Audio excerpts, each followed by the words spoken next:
you so much. This is wonderful to see everybody here today. Thanks for taking your time and thanks for caring. That's what's important. And I like all your signs, you better bet. Okay, no Medicare drug plan. No Medicare drug plan. Pork broke my piggy bank. Well, you know, the thing that we have to realize is we can't go on as America being what we have been as the greatest nation in the world if we don't stop the spending that we're doing and we don't start producing again. Think about it. We can't be all-consuming, non-producing like we've been over these years and expect to stay strong.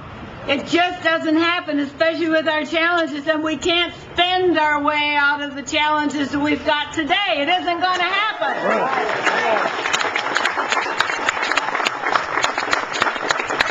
You look back through history, that's never happened. It's just so, I don't even know what words to use because everybody talks about government money.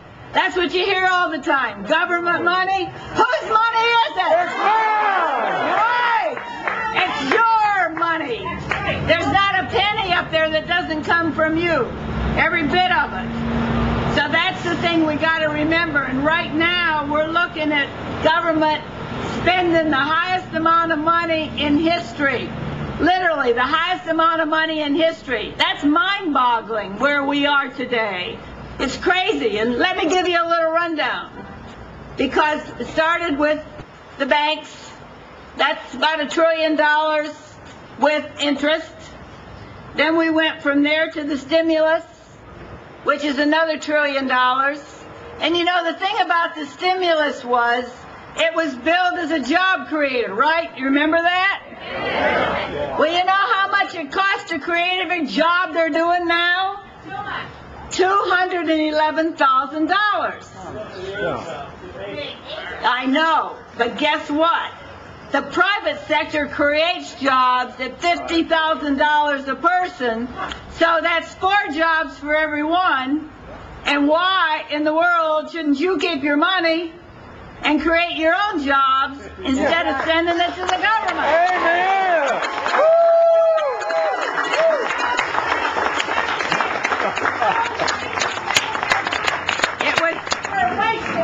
It was Stop the spending on Medicare drugs. I heard you.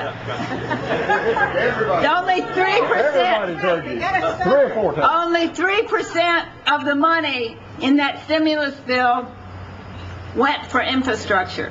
3%, and they billed it as an infrastructure, but you know, it isn't helping. And besides that, it was supposed to be everything was shovel ready that the money was spent on. Well, guess what? Half of that money won't be spent for a year and a half. Literally, until October of 2010. That's not exactly shovel ready. Right. It's very frustrating. You know, we bailed out the auto industry, and a lot of us thought they should have gone into a structured bankruptcy from day one. Yes. Yes.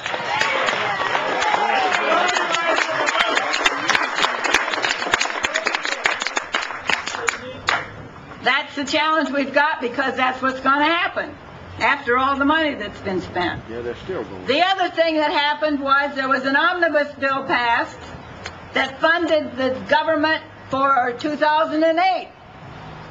And that was another $500 billion. Now start adding all this up. You know, right now we're at $3.5 trillion, okay? That's before we get to the president's budget. The president's budget is $3.6 trillion, which just passed. $3.6 trillion. Has the largest tax increase again in history, $1.1 trillion in that budget. The largest in history. Wow. Yes, Medicare drugs. And it also, the other thing that you need to remember about that is that it's going to have the largest deficits ever in history. Over $1.1 to $4 trillion a year, and over 5 years it's estimated that the debt that your grandkids are going to pay is $17 trillion over the next 5 years when you put in interest and everything. Think about it. I mean, think about it. Nobody has ever seen this kind of spending in the history of our United States government. It is really frustrating.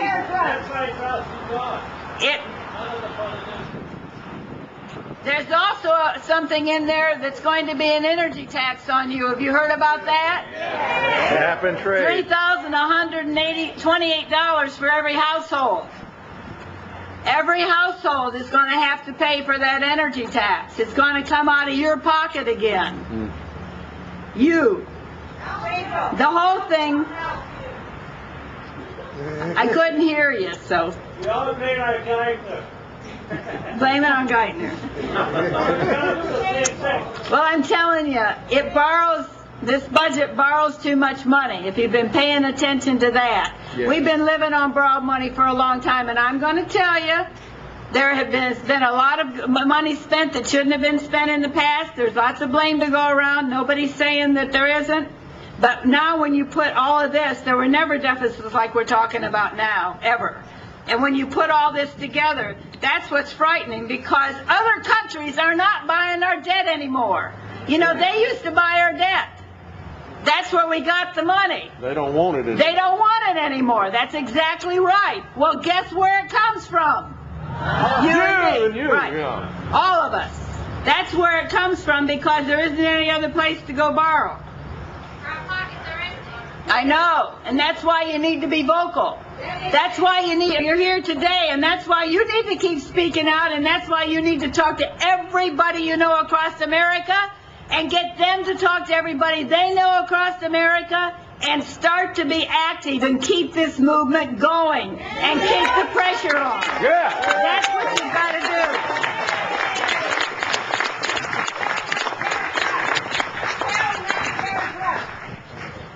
You know, I don't think she does. this is about, I've heard you over and over again. You haven't done anything. I've heard you over and over again. You haven't done something about it. That's enough. Anyway, what I need to say about this, in addition to that, Go, Sue. is, you know, the media keeps saying, if you've been watching the media, that this really isn't a movement of, it's only a few people who think a certain way, right? Yeah. Well, This is not a few people. This is Republicans and Democrats and independents and everybody who cares about their money. It is America. And we need to be Americans again. That's what it's about. This is about our country. This is about the future of our country. And this is about our kids and our grandkids. And if we don't stand up now, all of us together again as Americans, come together like we used to do and really let our voice be heard. It's still a government of the people, by the people, for the people. Exactly. That's what you need to get across.